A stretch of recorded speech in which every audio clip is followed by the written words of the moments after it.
universo literario de Dostoyevsky, cada personaje obedece a las leyes de su propio mundo. Un mundo tan complejo como es justo el mundo real en el cual se encuentra inmerso, es decir, es una cosmovisión. Y además, cada cosmovisión, cada personaje entra en contacto, no de manera, digamos, fácil, con otros mundos igualmente de independientes como el suyo.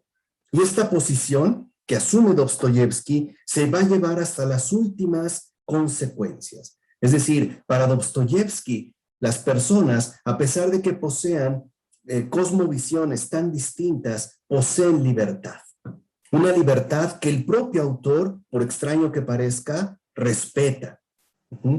Dostoyevsky, a pesar de que no esté de acuerdo con algunos planteamientos, respeta las ideas que estos manifiestan, que estos expresan.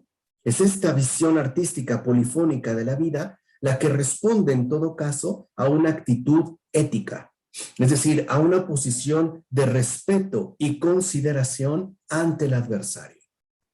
Algo que quizá hoy también tendríamos que aprender. Así pues, podemos decir que los personajes de Dostoyevsky son siempre, aun cuando sean secundarios, manifestaciones completas de una cosmovisión singular.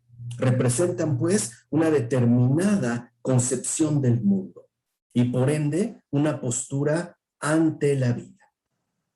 Y así es, en efecto, como Dostoyevsky irá entretejiendo el dramatismo novelístico que de hecho le caracteriza. Entonces decimos, en cada personaje, por secundario que parezca, se da una idea, una actitud ante el mundo, una cosmovisión.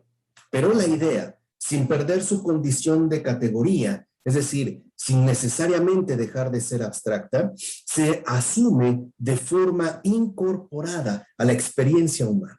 Es decir, se presenta como una experiencia vivida por un ser humano en una situación concreta. De tal forma, entonces, que para Dostoyevsky la idea se encarna, la idea se materializa, no es una invención, es un suceso, es ciertamente un acontecimiento. Así pues, en las novelas de Dostoyevsky entran en contacto los mundos de los personajes, mundos ciertamente contrapuestos, y se crea un efecto muy particular de voces contradictorias, que hay que aprender a escuchar también con todo respeto. Y hay en estas obras, pues, una especie de constelación de mundos. Hay una polifonía de voces que nos invita a escuchar todos y cada uno de los posicionamientos. Dostoyevsky, y en eso también consiste parte de su grandeza, capta esta, digamos, esta polifonía, esta multiplicidad de voces, plasmándolas o retratándolas, captándolas en obras de arte que en efecto tendrían que corresponder a una visión artística del mundo. En todo caso, al crear la novela polifónica, Dostoyevsky lleva a cabo una especie de gran revolución. O sea, lo que venía siendo determinación acabada y última del autor, se convierte ahora en un elemento de determinación del personaje por sí mismo. Dostoyevsky no inventa personajes. Dostoyevsky, ¿no?, simple y sencillamente está al servicio de estas ideas y permite que sean estas ideas las que se expongan por sí mismas, aun cuando a Dostoyevsky no le agrade lo que está diciendo un personaje, aun cuando se contraponga a sus convicciones más íntimas y más profundas. Dijo Dostoyevsky, no basta determinar la ética por la fidelidad a las propias convicciones. Es necesario plantearse incesantemente a sí mismo la siguiente pregunta: ¿son verdaderas mis convicciones? No hay más entonces que una comprobación: Cristo. Pero esto ya no pertenece a la filosofía, sino a la fe. Y la fe es una luz roja, es una luz de advertencia. Yo no puedo admitir que sea moral el hombre que quema a los heréticos, pues no reconozco su tesis de que la moralidad radica en el obrar de acuerdo con las convicciones íntimas. Esto no es más que honestidad, pero no moralidad. Para mí, la imagen y el ideal moral es Cristo. Yo pregunto, ¿habría quemado él a los heréticos? No. Por tanto, la quema de heréticos es un acto inmoral. Se le ha escapado la vida auténtica.